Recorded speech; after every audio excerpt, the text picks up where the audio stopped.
Welcome to the Life Around 40 podcast, where three longtime friends faced with the dreaded midlife crisis were handed two choices. Option one, grab the bull by the horns, hustle hard, and unlock their full potential. Sounds exhausting, right? So naturally, we went with option two, start a podcast. Here we dive into games, pop culture, the chaos of everyday life, and the eternal question, what the hell is going on, and how the hell did we get here? Now, let me introduce the hosts of Life Around 40. First up is Drew, lasagna lover, technical wizard, and golf course legend in his own mind. He's opinionated, brash, and somehow still incredibly likable. If you need a hot take, a sarcastic jab, or your Wi-Fi fixed, he's your guy. Drew? Wow. Thanks, Graham. No problem. Where was I supposed to go from there, buddy? You're fine. Don't worry about it. Next is Taylor, retro game aficionado, author, and world traveler, and the only guy who can quote the Stoics right after a session of Caves of Cud. Am I saying that right? I don't know if that's correct pronunciation. Cud. No one knows what the hell it is. He's sharp, witty, occasionally deep, and has been keeping Drew and myself in check since high school. Hi, Taylor. Well, howdy, hi. I got me in mid-drink there. Come on. That's right in the middle of it. Right. And I'm Graham, self-proclaimed video game and animation nerd. I love weird animation. Simpsons quote occupy about 90% of my brain at 90% of the time of the day. I'm a consistently bad golfer, as Drew will absolutely outwardly tell you, even if you don't ask. And I may seem like a quieter one, but I've know when to get the jabs in when I need to. So, you guys want to say anything about yourselves or introduce? Drew, you can go first. Oh, sure. Happy to. Thanks, Graham. First, Graham may be a bad golfer, but his biggest sin is never finishing Chrono Trigger. Immediately. We knew that was coming. It's just appalling. You've had that one in the barrel for like 15 years, just so you know. I mean, you had it on the SNES, and you just never finished it. I don't understand. Dude, I had it on the SNES. I had it on the Game Boy. I think it was the Game Boy, or was it the DS? It'd been the DS. The DS. And now I have it on Steam, which I started it, but I'm not very far yet. You know, I feel like you should send weekly updates to your hour count in Steam for that. Just a little screenshot will do. I'll do that, yeah, for sure. Taylor, you want to say something? Oh, well, hi, howdy. Thank you for putting this all together and getting everything moving along, because I know this can be a bit of a tough process to start up, but I'm looking forward to chit-chatting about a bunch of different stuff, and also and getting those Chrono Trigger updates. Oh, yeah. I'm sure everybody is super excited to hear my Chrono Trigger adventure, the journey, if you will. Good Lord. I literally have to beat it just to get you guys off my back. And then, see, the problem is the narrative will shift then from Graham's never finished it to, my God, Graham was almost in his 40s by the time he finished it. This is insane. Like, what is he doing? Oh, no. We will just go, oh, you haven't gotten the 12th different ending or the 13th different ending. There's a whole bunch of endings. So it is never ending. Graham only experienced one ending. In my defense, I only experienced one ending. Was it the good one? It was absolutely the good one. Yes, I cheated. I used a guide to ensure that I got the good one. I don't have the time or the focus to do something more than once generally. So, well, I think the only game that is, there's two games I've beat more than once. I beat Double Dragon for the Sega Master System that no one knows exists. And then I also beat Metal Gear Solid. I got the two endings for that game. There's two endings for that game? Yeah, there's the chick lives, and then the guy... Meryl and Otacon. Yes. If you don't get through the torture scene, yeah. Oh, my dear Lord. Where is that off button? Yeah, exactly. Street cred gone. Yeah. So the street cred of knowing about Metal Gear Solid. So what ending did you get, Graham? Dude, it was so long ago. I thought there was one ending. You, whatever ending. Otacon lived. The bad end. No, from the sounds of it, nobody lived. He didn't even beat the game. From the sounds of it, It had been so long. I honestly can't remember anymore which ones I've beaten. Which one I didn't beat 3. I know that. I think 2 was the first one I beat, and then I beat 4. Of course, Never you would finished beat 5. 2 first. Running around naked as Raiden holding himself. Yeah, you got to have an incentive to play. You know what I mean? Snake wasn't Because Raiden looked nearly like a naked chick. enough. That's why you liked it. Yeah, Snake was never naked enough. I mean, come on. Now, to slightly keep the topic on games here, so this weekend I took my wife and my 3 kids. So we're going to go do something I wanted to do for a long time, and none of you can know what it is. So down the street, we have a place called the Time Loop Arcade. And you give them $25 a person, and you play unlimited vintage arcade games. So, like, I beat the Simpsons arcade. We just hit the button a bunch of times, had 99 lives, and just were able to go through all 8 levels. I just absolutely destroyed Terminator 2, the arcade. I played some old school Area 51. Had a lot of shooters that I love. Those old shooters where you just feel awesome. Mm-hmm. Oh, so great. Fun experience. You guys have anything like that? Was the game House of the Dead? Was one of those shooters with the zombies and stuff. I remember my dad worked. Well, he lived in town here near me, and he would always take me to Dave and Buster's, and me and my stepmom would play that a lot. We'd always get in there and play House of the Dead. But okay, I kind of want to ask that when you brought up arcades. Do you feel like when we were born, we kind of missed? We were like right in the middle of, on the tail, not the middle, the tail end of the arcade boom. You know, like it seemed like the generation before us, or even 5 to 7 years before we were born, or when we were little, because it was the 80s, later 80s. Arcades are everywhere, and like everybody went and played at the arcades. But by the time we were old enough to start playing, the Nintendo was out. I mean, my first memories aren't in an arcade. It was playing a Nintendo, or, you know, watching my family members play that were older than me. I would say, yeah, we missed out on the big boom, but like, you know, back in the Nintendo days, you know, the NES, the best games were at the arcade. They had, you know, it was a giant box built specifically to play a certain game, so you had the best version of it. But I think by the time we hit our stride with arcades, like the golden era was definitely on its way out. Yeah, there's the shift in having, I mean, fond memory unlocked of when you and I, Graham, played DDR back in the day. When spent a lot of time playing that. Yes. Yeah, that was what was starting to come up when we were actually getting a bit older. There, you had that, or like a lot of those like the big old raft one, or like Cruising USA and the cruising ones, or the ones you get on the bike and that, or the NFL Blitz. That was a fun one to play on the, because there's, you know, Magic Mountain that was there right there in Columbus, but then there was also like Malibu, like the Sportsway or something, that was the racing track that they would have like actual go-karts. I don't think I know that one. It was right there by the Continent. It's no longer there, but I know of the Continent, but I can't remember anything being there.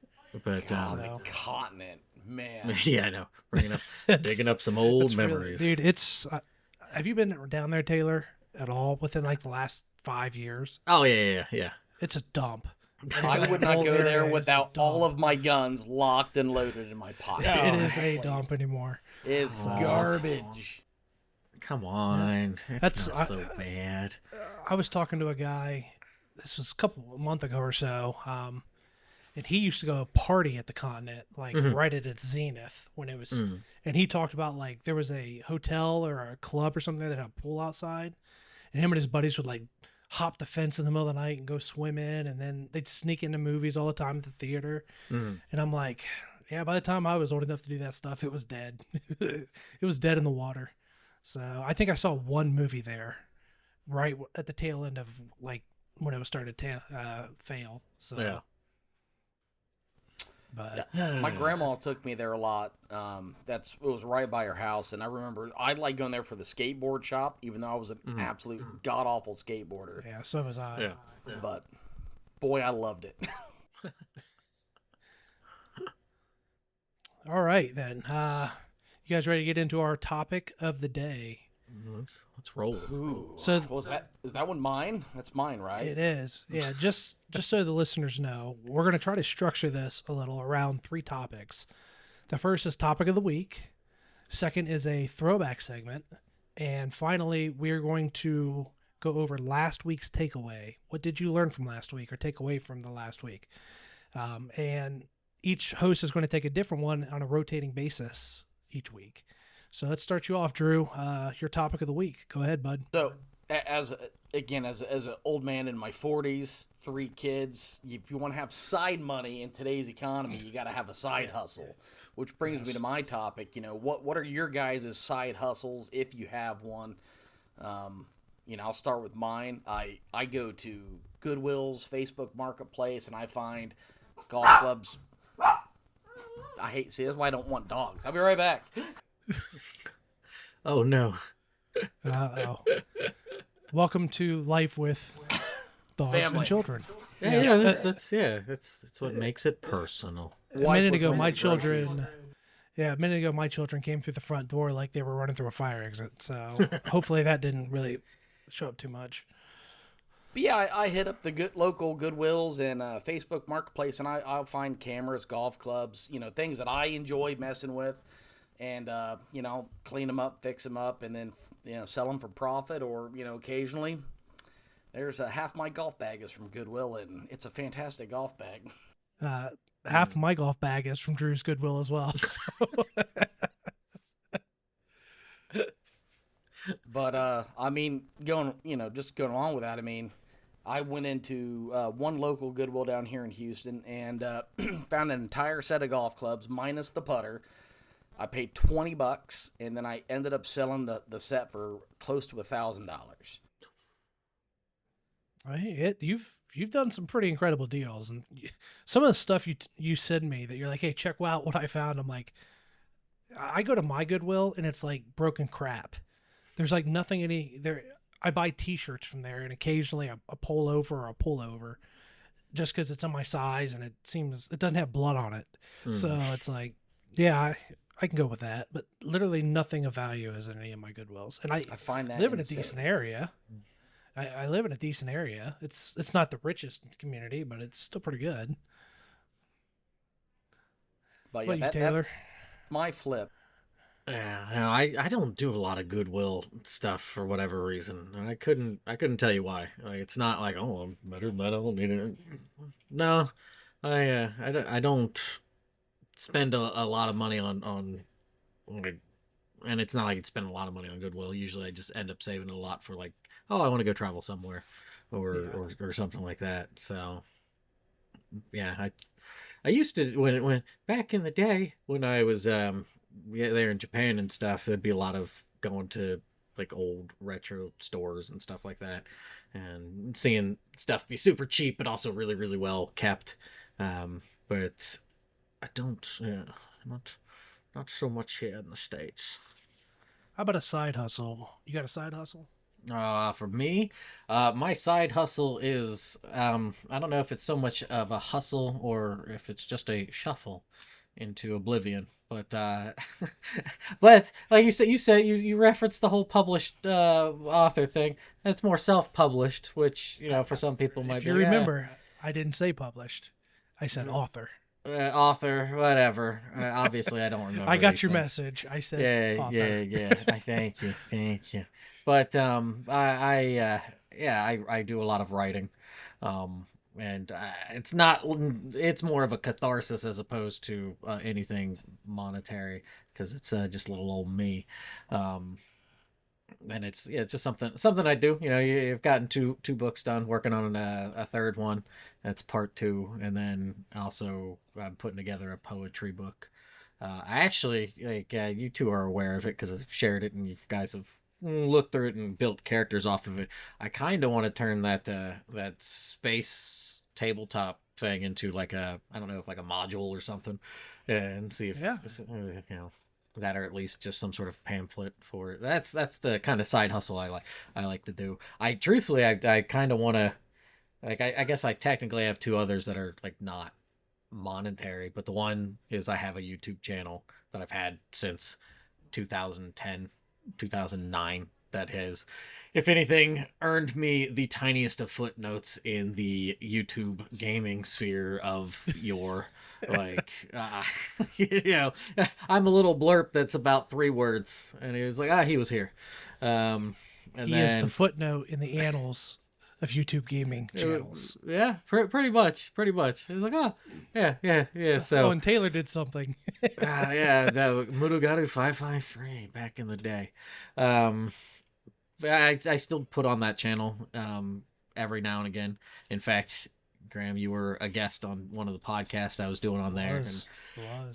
I still put out videos and do that. Plus, I've started to actually think of skewing to what Drew's doing now with not necessarily the going to Goodwills, but I've got a bunch of odds and ends.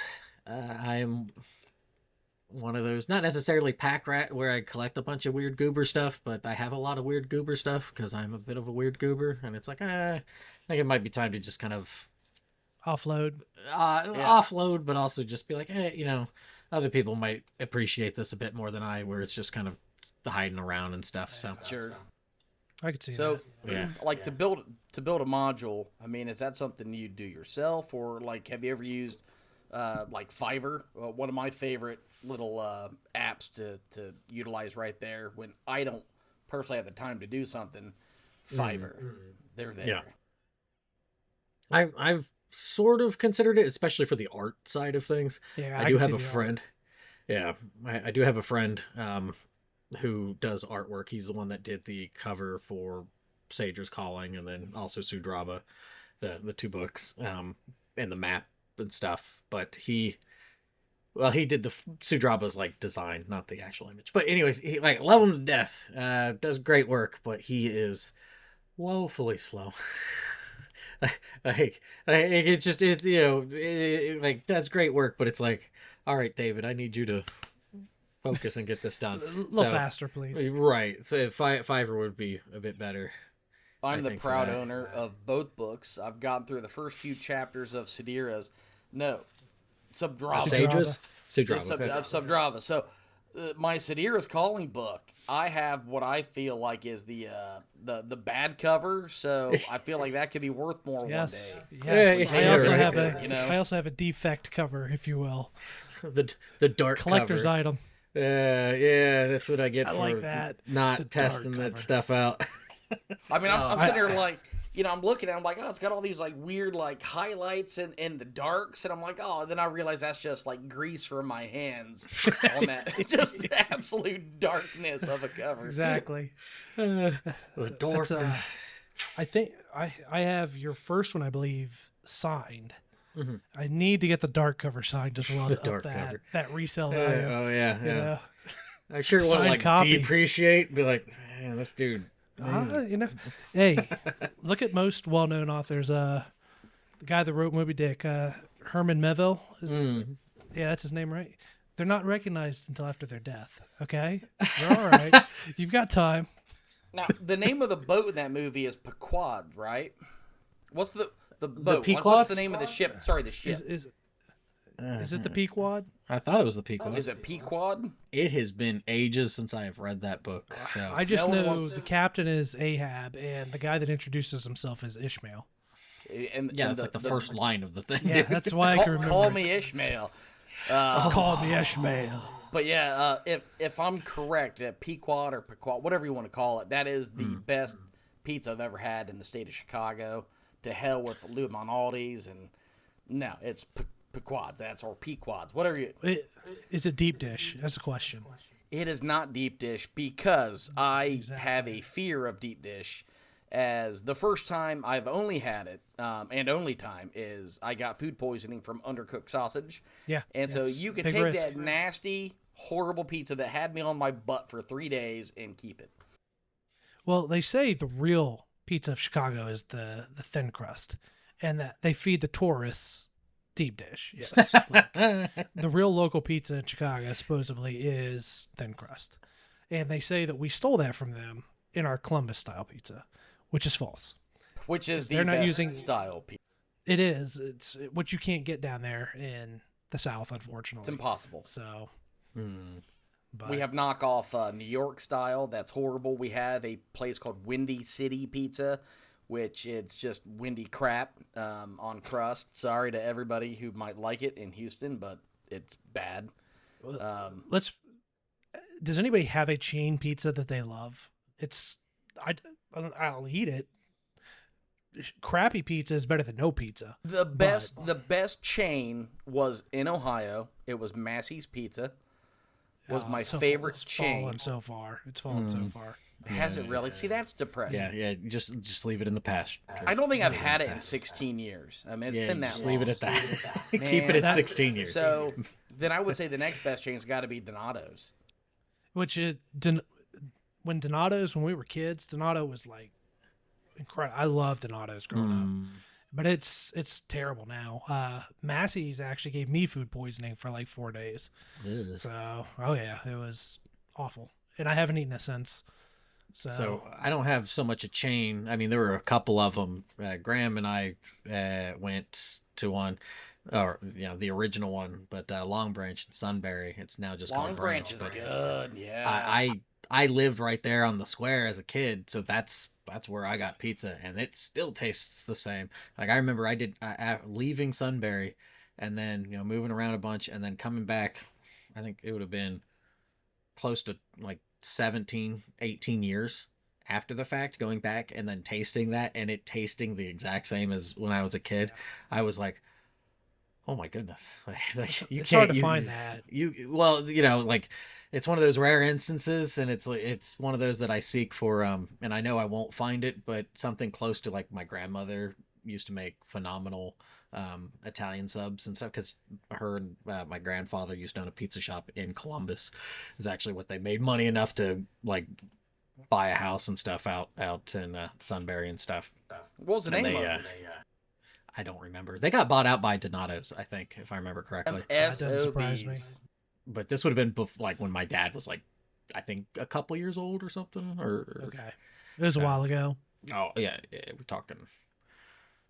If he ever decides to see something like this, rile him up 60 years ago, close to.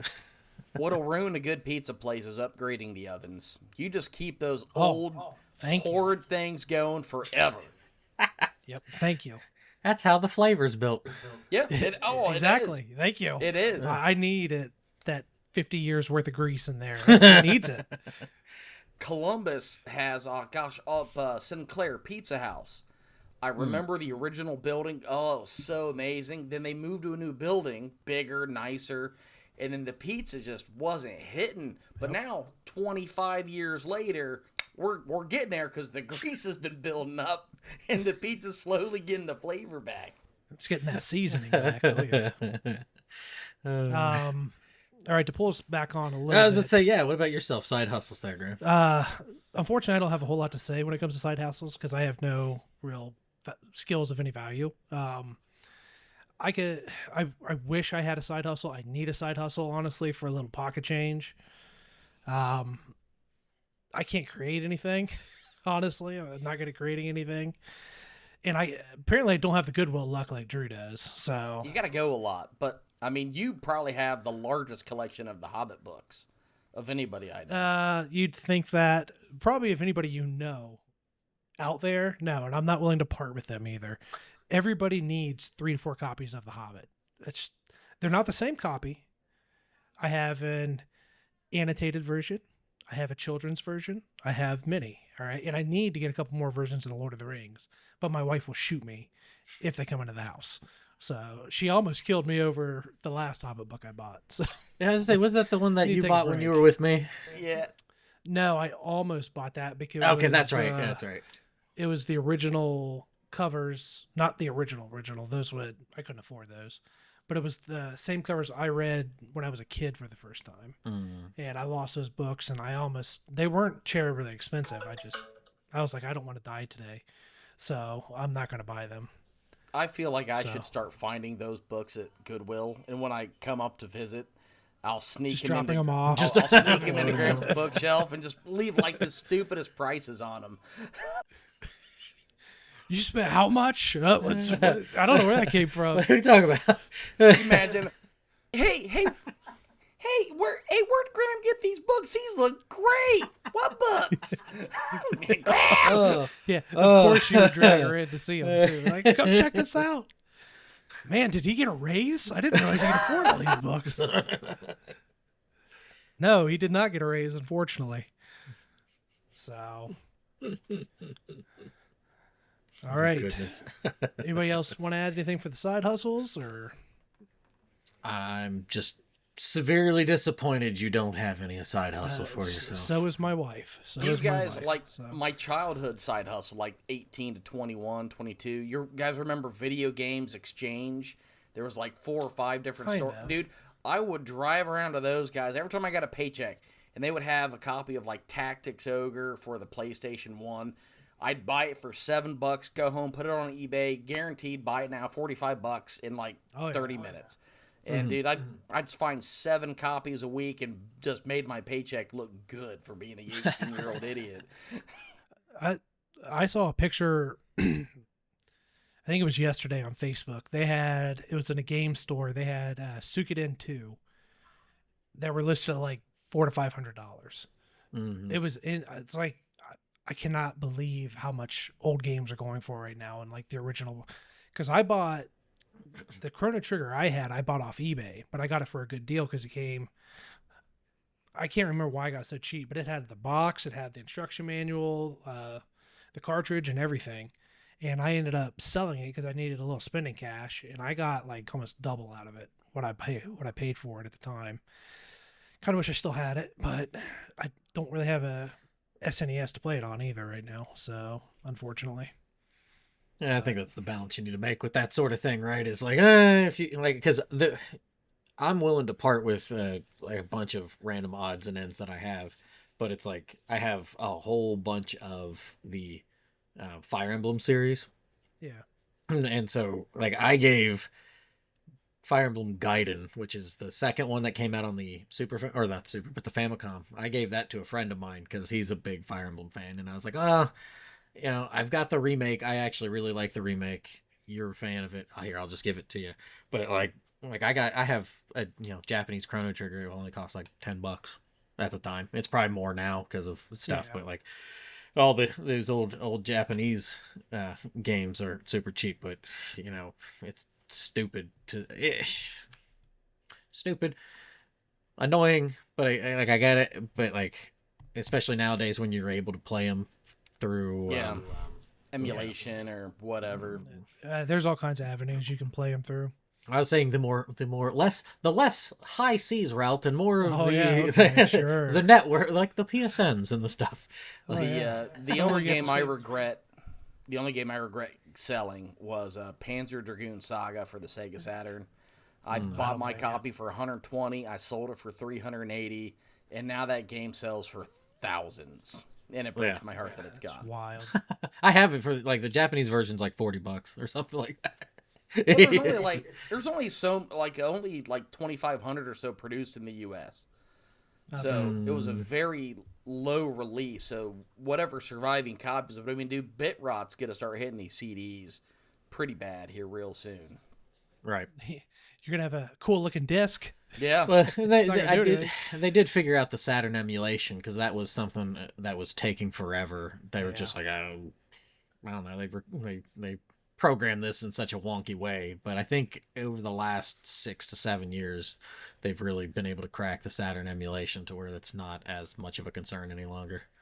Speaking in the line of kind of this, did you guys see that Nintendo they put out the GameCube?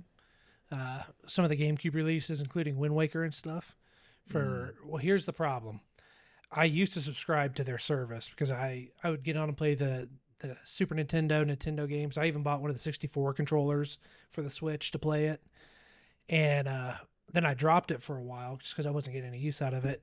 And then they announced the GameCube, and I was like, I would love to play Wind Waker again. They locked it to where it only runs on the Switch too now.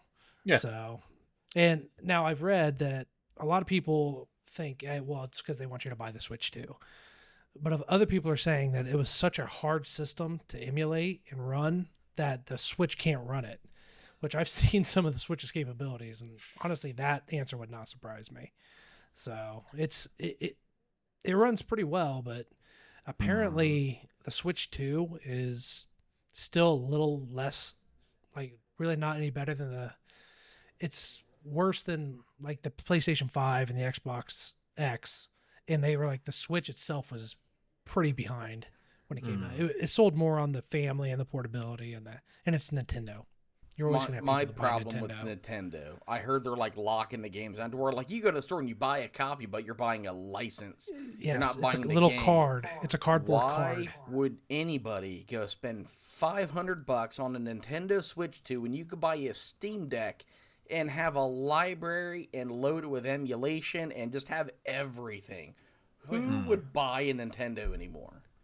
Nintendo fans. I was saying, they're out there in swarms. What was the sales of the Switch too? Yeah, a good they're deal out of there, them. buddy. They're Pokemon. That's why, because the new Pokemon game, everybody's freaking out about. Z to A, I think it is, or something. Which I haven't played a Pokemon game in a very, very long time, and I don't plan on changing that anytime soon. So I tried to get my Gold kids into or it. Yellow. What was that? I played Red, Blue, and Yellow. Yeah, that's it. That's Gen 1. yeah, That's those are it. the ones I tried to get to my kids into it because, like, growing up with my cousins, we had the cards, we played the games, and like their cousins are real big into it and whatever. And I'm like, you guys want to check it out? Whatever. They're like, no. I'm like, whatever. That's like trying to show them an old movie I loved when I was growing up, and they're like, this is boring. And I'm like, just. There's not a lot of those you can get away with. I think The Princess Bride might be one of them, but That's a They great do like movie. that movie. It's a They do great like that movie. one. all right, there you go. Yeah, so Sad fact, I've never played a card game like Magic or anything in that regard. I played a little Magic. It's going to show how stupid I am. It was a little complicated for me. I was like, wait, what are all these colors? And wait, this card does what? And I have to wait now? And I was like, nah, this is more than I'm willing to invest in it. So yeah, the only card games I'm willing to play are the ones where you lose a whole lot of money in a casino. That's the you catch me at those. Those are the ones I can play. But the one, where the house is winning. Yeah. Yeah, where the house is winning, or at least well, especially when you play like blackjack or something, you got to make sure you play with people that know how to play, and not some yin yang idiot who's like, "Oh, I'm just gonna," and it's like, no, we're against the idiot over here. Like, let's work on this together. But you can piss off a whole table of blackjack players real fast if you don't know what you're doing. Oh yeah, I mean, you can fire them. I almost ran into that when I was in Philly this past fall. Yeah. We went to a casino. I went to a casino with a couple guys, and I was like, "Yeah, I've never really gotten to play blackjack at a casino or whatever." And they're like, "Well, now's not the time to start." They were like, "Just leave it alone." Not here, not here. No. But truth be told, I'm not a big card person. My brother swears up and down that I was like, "Oh, you play." I was like, "No, I didn't. That was you and your friends." Like, dude, I was like, "Oh, okay, that's neat," but it was never really my thing. You guys just took all my cards. Exactly. All right, let's move on to the next segment. Taylor, we have Throwback time or Throwback Corner. We are still workshopping a name for that. Yeah. We just keep it through the Throwback Corner. I was going to talk. Okay. I'm going to stick with games. I was debating on it. I had a few different ones. It's like, let's stick with games. I was going to go with the 64 one, but I was like, I don't want to go. I don't want to start arguments just yet. What, Ocarina of Time? Yes. Or Majora's Mask? You got to specify. That's true. No, the arguments would have been Ocarina if you remember our ancient yelling at each other about that game. I don't. And it about that. You don't get that. I'm running this one. We're not starting this. We're not starting that. I purposely went with the Super Nintendo, A Link to the Past. I wanted to talk about the Link to the Past because, like, for a lot of people, that was the one that really kind of turned on the lights for people who are fans of Zelda, the Zelda series, as it were. This is one that I really did not get to play until later, just because I didn't grow up with a Super Nintendo and stuff. So, like, I played the original two, and then I got to play Link's Awakening a little bit. So those are kind of like personal to me, especially Link's Awakening. But then finally getting to go back into playing Link to the Past, and it's like I really enjoy it, but it's one of those that I'm just like, oh, I play it. I'm like, okay, I really like this, but I kind of want to play Link's Awakening again, just because it's just how I am. But I appreciate it, and I still really enjoy it. But yeah, I want to talk about that a little bit, and I actually am really curious to hear about Drew's opinion on this, because Drew always has like some very I like to hear his like on when it comes to games, because I don't ever think of you as somebody who plays games, even though that's something you did. And it's just... I've played a lot of games, and I'll tell you, I never finished Link's Awakening. Like that's not worse than Chrono. It's not worse than Chrono Trigger, but easy. Right. That was for me. That was I kind of skipped SNES here myself. I had Sega Master System, Sega Genesis. So when I would play SNES, I was at a friend's house. And then when I finally owned one in my more teen years, and I had that game. I think I had it 2 or 3 different times, as well as like the Final Fantasy collection. And I mean, I had a bunch of crap. But man, it's just not one that it really hit me very hard. Like I didn't enjoy kind of that top-down style of hack and slash, and it's one I regret not ever playing, because I bet it would have been phenomenal. But again, I owned all the Final Fantasies, and I beat 7. I loved it. I never finished 8, and I hate myself for it. I loved 9. 10 sucked. Sorry. But just going back to it, I mean, it's just something that's been hard for me to get back to playing games. With just how busy I am in life. Right. Well, like A Link to the Past, it probably ends up, if you're playing diligently, I want to say it probably about a 10 to 15 hour experience for it. But like you kind of, if you don't know where you're going to get lost for a bit. I do find it funny that you say that, because mutual friend of all 3 of ours, Jared. I remember Jared loved that game. And it was like that and Mega Man X were like the 2 that he was, which was always weird, because like never really figured Jared to be much of a into games and stuff. But he still plays. He still plays today. Not a lot, and it's mostly FIFA, but he still plays. I don't even know if you want to consider that gaming. I guess it's not. I know. It's just not. I was going to say, Graham, how would stuff A Link to the Past? So my experience is very similar to Drew's, other than I did have a Super Nintendo, and I believe I had that game pretty early on. I can't fully remember, to be honest with you. And I played it at a friend's. I might not have actually had it, and I remember enjoying it. It was fun. I mean, I played the original Zelda on Nintendo, so I wish I had finished it. It's one that I have thought about, because like if I resubscribe to the Nintendo subscription, I can get access to it, and I started a game on it. I'd love to sit down someday and complete it, just to have that experience. But I'm sure we all suffer with this right now. We can afford all the games now that we're older. We just don't have any time to play any of them. I have, because I'm part of the PlayStation subscription, I have almost 500 games attached to my account, and I've played like maybe a 32nd of them or something. You know what I mean? That's how they get you.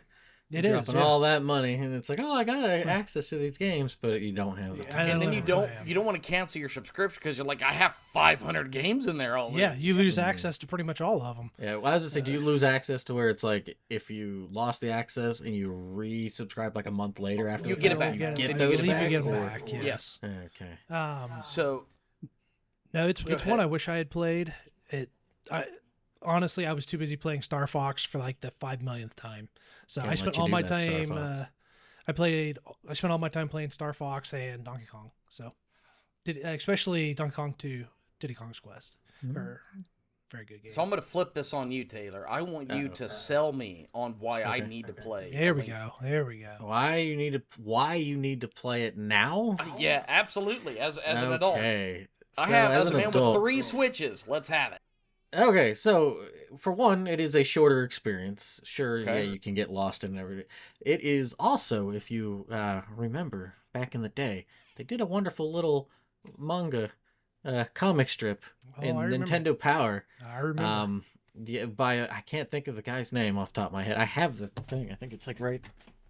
Oh, of course not. It's not right there, because that would be too easy. I think it's over there. Anyways, but yeah, you can actually buy the whole collection of it now, for fairly cheap, like $20 or something like that. Anyway, uh, it is they have tried to revisit it in different ways. You've got the remake of Link's Awakening, which has that kind of like cutesy claymation sort of style. Oh yeah. The newer Zelda adventure game is in the similar vein as that. A Link Between Worlds was kind of like a sequel to it, so they've really tried to ping off of that style of the top down. It's one of those that I would say, like, you have that sense of adventure, but also exploration. Like if you like exploration and you haven't played it, I would say that this would be like it is a classic. And I know people are like, oh, you've got the Tears of the Kingdom, Breath of the Wild, and stuff like that. It is not as dastardly difficult or as mean spirited as here's a whole bunch of stuff coming your way that if you don't really invest brain cells and time into being like, okay, I don't want to do that, or parry and learning all that. It's like a very bite-sized version of that in more cutesy 2D colorful array. I would say, yeah, the big thing being just simply exploration. Yeah, like that's something I really appreciate in different Zelda games, because there's certainly some of them where it's not as big of a focus, and just other older games in general is just like, okay, all right, sure, you can look up and be like, all right, where do you go from here and stuff, but that is just, if you're not able to go out and do your own sort of exploration, like this is a nice facsimile of it. And plus you've got the Dark World theme, which is like one of the best Zelda themes ever. So, do you think? I mean, obviously, it's a product of its time in the sense of I feel when it came out, you had to go physically buy a guide if you wanted to. You needed a guide for it. I bought one for Ocarina because I could not get through that game without it, which is still one of my favorite games of all time. And now do you think something's been taken away from it in the sense that like I can just look it up on my phone now and just get the walkthrough, whereas before you were forced to work through it? I mean, do you think Yeah. do you Oh think yeah. the experience will be dampened in that sense? I think, yeah, if you are, truth be told, there are some instances in that game. I can't remember. It's like one of the like shadow ones. It's in the Dark World. One of the dungeons. You're like, what are you supposed to be doing? That's a little screwbally, and then once you figure it out, it's one of those things you're like, oh, okay. It's kind of like one of those the schoolyard secrets that like somebody knows and they finally tell you, like, oh, thank God somebody knows how to do this. How'd they do it? They probably called Nintendo's helpline Helpline. back in the day. So so you're still forking over money for it. Like, it's the same thing with like having mini maps in games where they're up in the Yeah. corner, where it's taking away attention from just the thing, and you're focusing on The the mini game. map and stuff Yeah. instead. And I feel like that's kind of the problem with having access to the internet so easily, to be like, okay, I don't know where I'm going, I'm just gonna look it up real quick. That can certainly, I feel like that would dampen the experience a little bit, but dampen the experience, feel frustration because you can't figure out where you're going. Like, how long do you let that go for? And I feel like nowadays, or at least when the internet was so easy to access, or when it started to become easier to access, that patience has dwindled more and more, as to where it's like, whatever. A lot of for me is time constriction. I mean, I only have so much time to play a game, and as I've gotten older, when I was younger, it's like, no, I'm going to force my way through this. I'm going to figure out what this is. Now it's like, oh, I tried it 3 times. It's time to look it up because I don't want to sit here all night and spend an hour on something when I could be progressing. And I feel like I don't miss. I mean, I miss it a little, but for the most part, I'd rather not deal with the frustration. Life is full of enough frustration that I don't need a game to provide that anymore. You know, it's easy when you're a kid and you're happy-go-lucky and there's, you know, life's easy. Now that when you're an adult, it's like, no, just make it fun. So you're not playing Dark Souls, is what you're saying? No, I've tried. I played some Elden Ring with a guide heavily, very much with a guide. Elden Ring is fun, but I still get very frustrated. Dark Souls, no thank you. I'm not going to throw myself against the boss 20 times and keep trying. At least in Elden Ring, I can just go somewhere else and try something different. So I'm past that. You just don't want to get good. You're right. And I'm not ever going to get good, so why would I worry about it? So I watched you two play a little stupid vampire game. And Vampire Taylor Survivor? was way better than you. He was much higher level than me. It's a little unfair. He had played the game for I think it was you played it on something else, and then you got it for that to show. Yeah. And so he was like really. I It felt was a little like- bad because I was like, level 1, and I'm like trying to survive, and Taylor comes in with his like level 40 and just blows the screen apart. I'm like, what? Can't even lose. He just stands there and gains health. Magically. Seriously. Just don't even move. Yeah, that was That is kind a of fun. joke. I need to revisit that game again. That is a fun little. It's a stupid time waste game, is what it is. It's you feel like stuff blowing up on the screen. It's a lot of fun. It's it's tickling some people's brains.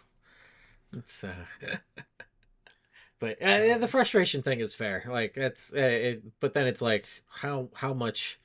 Like that's a very personal thing to be like. Okay, well I'll deal with this much. I mean. You mentioned Caves of Cut at the beginning, and just like all the crazy psycho games that I'll play, and that like sure. even to me, like that's not like for some people they're like, oh, that's it. You know, how about this? You know, there's a lot of other games that are a lot.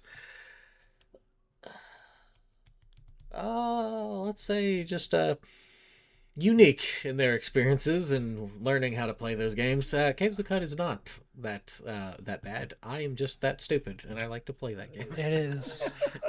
If you've never seen Caves of Cud, I implore you to look up some footage of it because it is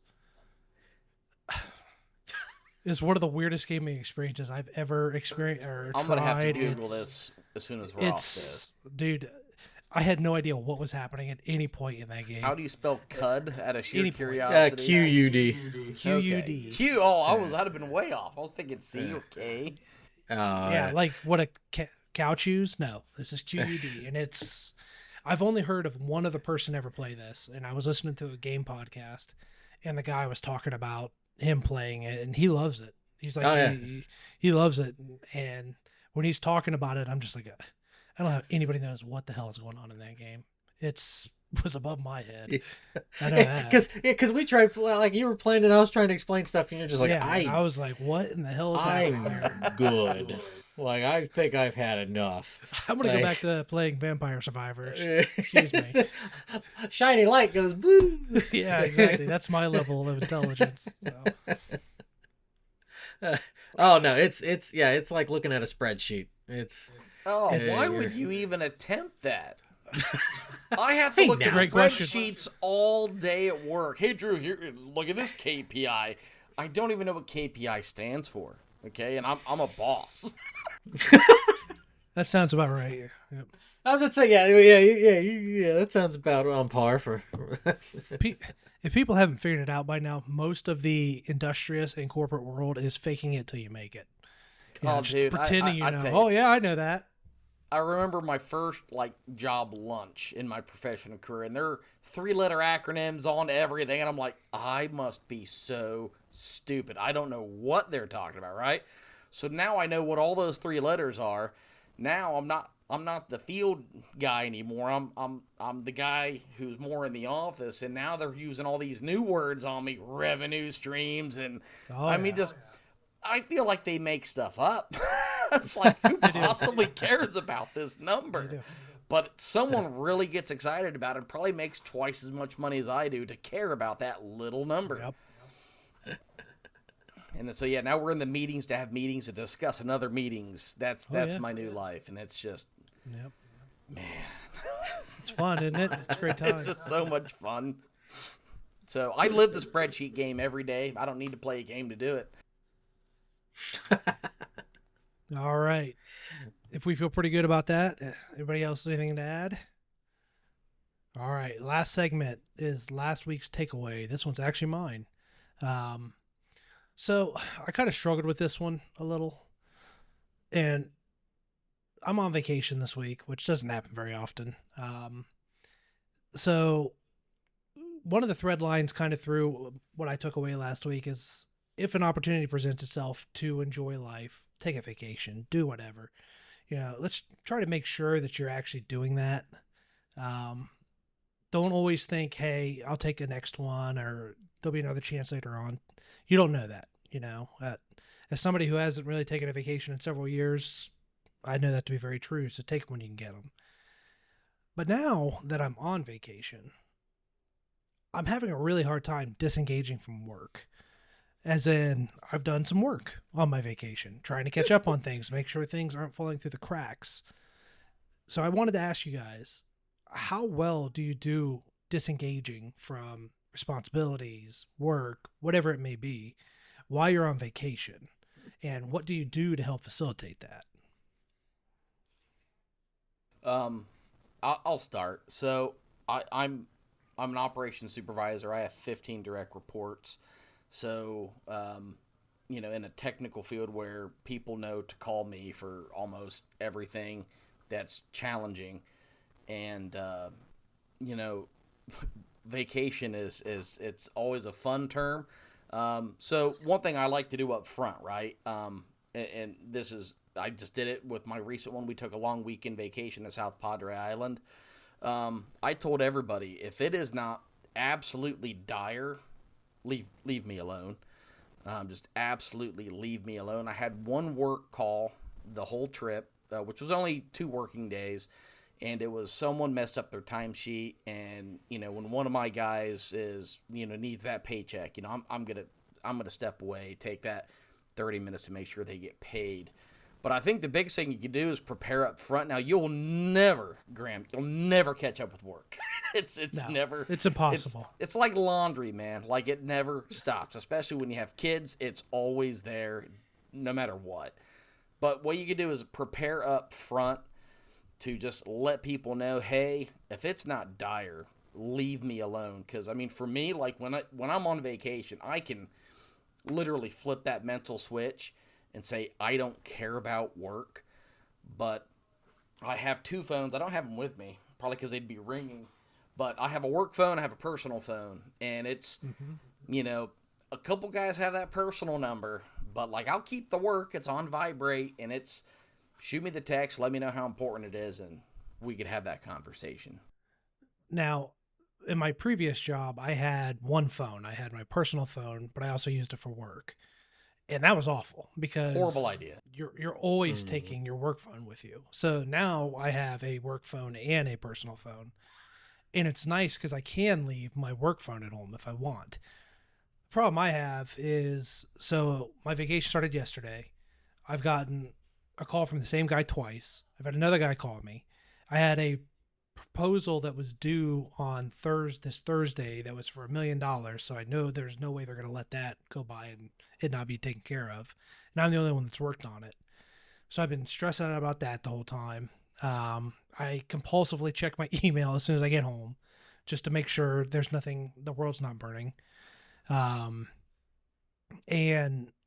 I finally felt some relief today because I got an email saying that the bid submission date had been moved till next week, which I had the proposal pretty much ready. I was waiting for one thing, but that took a lot of pressure off to be like, okay, well, I don't have to, because we're getting ready to leave on Thursday to go up by Lake Erie and spend 2 days. And my wife is very much like, you're not working on vacation. We're taking our kids up there. We're going to have family time up there. So just that helped relieve a lot there. The other problem is there's a big difference between going on vacation and going on staycation, which I'm doing the majority of the week. So if I'm already just sitting around the house, it's like, well, why? I might as well go try to catch up on something or do something. And it feels like a waste of, it's like, why did I even take this time then? Why didn't I just work and not even take the time? So it's something I always, I remember a couple years ago, because I'm in sales, I'm a sales engineer, and the customer never sleeps in my industry. I'm same with yours too, Drew. I remember taking a call at 8 o'clock at night in Disney World from a customer, and you want to talk about getting my ass reamed about that later. Uh, but I did, and I handled the issue, but it never goes away. So, how about you, Taylor? Um, I'm kind of like with Drew there. My brain goes off, and sure, like I just have the personal phone, but it serves for my work. But yeah, most places, because I just do delivery work. Most places don't bother me unless they're like, "Hey, let's go. If we got this, is when you're gonna be here." But I I've become progressively less entrenched in a regular route to where I'm kind of getting shift all over, so they kind of don't bother me as much anymore to be like, "Hey, when's it coming? Do you have an idea?" So like, I went down to Point Pleasant last year. Go Mothman. I go Mothman. I didn't get any sort of anything bother me, and then the year before I went to like Gettysburg and didn't really get any bothering. I was gone for it was kind of like a long weekend sort of thing as well. And then I'm gonna set up to go out to Maine this year. I wanted to do that last year, but this year I'm looking to go out to Maine. And like, yeah, no, like you need something, you can bother somebody else. I ain't that important. Well, Um, speaking to that, I will say, you think I'd be better at it because I did learn this. When I had my heart transplant a couple years ago and I had to take a better part of a year off, it's a gut check and a reminder that that's company or that work is going to continue without you. Like you're just a cog in the machine, and you're honestly not that important of a cog in that machine. It's going to work without you. And but when you're in kind of in that working, it's hard to see that. It's like, well, if I'm not here, what are they going to do on this project? Or this is going to collapse if I'm not available. And part of it, I was talking to a family member of mine earlier today, is when somebody's willing to take responsibility for something, a lot of other people are willing to shut their brain off when it comes to it. So instead of a 20-year technician thinking through a problem, well, I'll just call Graham and see, hey, how am I supposed to do this?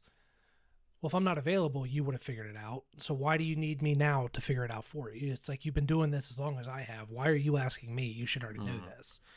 So dealing with that, I've noticed a lot of people will just, no one wants to take responsibility for anything. They want somebody else to make that decision or say go, so they don't get in trouble if something happens down the road. So for which me, I've learned over the years, just make the damn decision. If you get in trouble later, at least I made a decision. So I had two gut check moments in my 20 plus year of my professional career.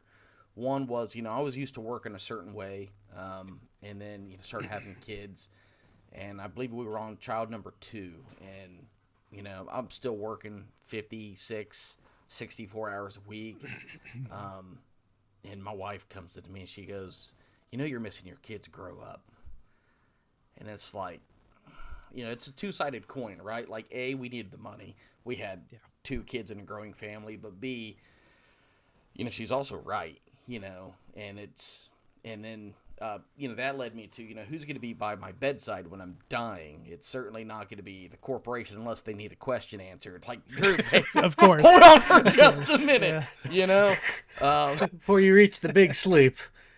Really need to know about something real quick. Just program. What was the password on that? What was the password on that again? And then capital B, capital. I mean this one with a lot of understanding on the business side. So we moved away from branches doing basically everything, right? Branches were self-sufficient. They wrote their own programming, did their own engineering. We built our own graphics, and we switched to teams. We have a global team and we have a national team. And it's all, in these silos now. And, a lot of people got laid off, during that. And, my entire team got let go. And, that hurt. I had a good team. We were trying to do something really great. Not everybody shared my vision for what it was supposed to be. I wanted excellence and not, kick out a graphic as quick as possible. But I understand the business side. If you got to be competitive, you have to make decisions, and they're not always going to be popular ones. So I don't hold any animosity for that. But what, like Graham said, you're a cog in the machine, and if you're gone, that cog will still keep going. So I really reflected on that, like, man, they will just move on without me if they find out how to replace me. So I have this thing now where, like, this company, it helps sustain my life, but it is not going to be my life. And you have to detach, and I think that's really helped me in that. Now, mind you, I also have flex PTO. I have unlimited PTO, so it is understood that, hey, you'll take that phone call, or you'll jump on that that important Teams meeting or whatever it is. But, like, I tell you, man, when I could flip a switch on and then flip it right back off, I mean, it's like I've been on the golf course. Hang on one sec, drop the phone. Whoosh, smack the ball. All right, now what was that? No, Drew, what was that? That was a beautiful thing is what that was. Now, what did you need?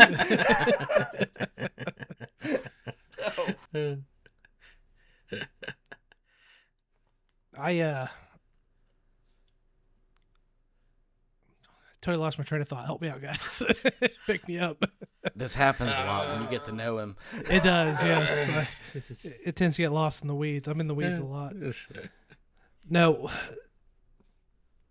Damn it! We're talking about vacation, detachment. Move on. Here, I agree with the whole cog of the machine thing, and I tell people that, like, when people get like really like apprehensive about, but if I miss time or something like that, or if I have to call off, or if I need to take a vacation, it's like, well, the way I look at it is if a company cannot survive, or if a store or whatever cannot survive with one person being gone for like a week, couple days or something's wrong with the company or the store or something. You're like, that is like, either that's because it's a mom and pop thing, which, okay, that's kind of understandable. But in the same hand, like, you should still be able to close for a couple days and then come back. Like, if it is that if it is that razor thin, probably shouldn't be doing. You're just really skating by, and you're better off going, okay, obviously this ain't working, let's cut our losses and just kind of bounce out. That does remind me what I was going to think. One thing I've learned too over 20 years is it's best to try to keep it as business-like as possible. So I've worked for a very small company, and the owner took everything very personally. It was his business that he grew from nothing. It was his baby. And I had to leave, and he took it very personally. And I had to keep telling him, I was like, it's not personal, I promise. It's a business decision, because I know you're going to make a business decision when it comes to me. It's not going to be a personal decision if you had to let me go.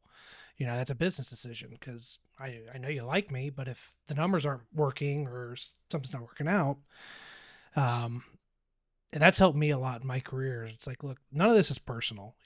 I know for a fact you would make a business decision about me. Whatever's going to help the bottom line or whatever. I have to treat you the same way. I have to look at the bottom line for my family and what we're trying to build, and make a business decision based on that. And I feel like when I was younger, I took everything very personally, and you can't do that. It's a business transaction at the end of the day is what a job is. So you think that would make it easier for me to disconnect, but it doesn't, unfortunately. So it's just stuck in my head. You know what you need? You need a side hobby, a little hustle, something to keep your mind off of it. Whenever I'm on vacation, that's the first thing I'm doing. I'm like Facebook Marketplace in the local area. I have never found a good deal in another market. Like, I think people on Facebook suck. I think they suck. It's like, oh my God, there's a great camera. Let me go pick this up. Hey, is this available? Yes, great. Can I come take a look at it? Crickets. Oh yeah. Oh yeah. Facebook Market's awful for that. That's what. Yeah, I've heard that that's a pretty common experience. It's just kind of, oh hey, I'm interested in it, and then it's also in the back end too, where it's like, okay, all right, and then I think people get a little too. I'll jaded give you about the exactly what experience. you're asking for. Let's dance. Let's make this thing happen here. And there's been 3 things lately. I'm like, I'm going to go pick this up. Camera for $200, and I could, sell it for $450. Let's go do this. Hey, I'd like to come pick this up. Great. When can you be here? I'll be there in 2 hours. Well, can you do it tomorrow? And then tomorrow comes and they mark it as sold. And it's like, hey, did you put that on reserve for me? Oh no, someone else came to get it. Wait a minute. Like I offered to come get you right away, and then it's sold. Jackwagons. Well, now that we've made that complete circle back, I say it's probably about time to wrap it up. Wrap it up. All right. So thanks, everybody, for tuning into this week's episode. If you enjoyed the show, don't forget to like, subscribe, and share it with your friends. We'd love to hear your thoughts. So drop a comment below and let us know what you think. You can also follow us on X, Twitter, and Instagram at LifeAround40Pod for updates and episode releases. We have an IG. Oh, buddy, I'm a busy bunny. What can I Wait, you say? put the? Yeah, I don't remember you put. Oh, good It's Lord. in the Google Doc. You guys don't pay Is it? attention to. Hey, I subscribed to the channel. Thank you. Like, You I did. Thank you. Our first did. subscriber. Nothing's on it yet, but very nice. So, There. all right, guys. Well, thanks everybody for hanging out. And we will catch you on the next one. Guys, have a good night. You too. Good night.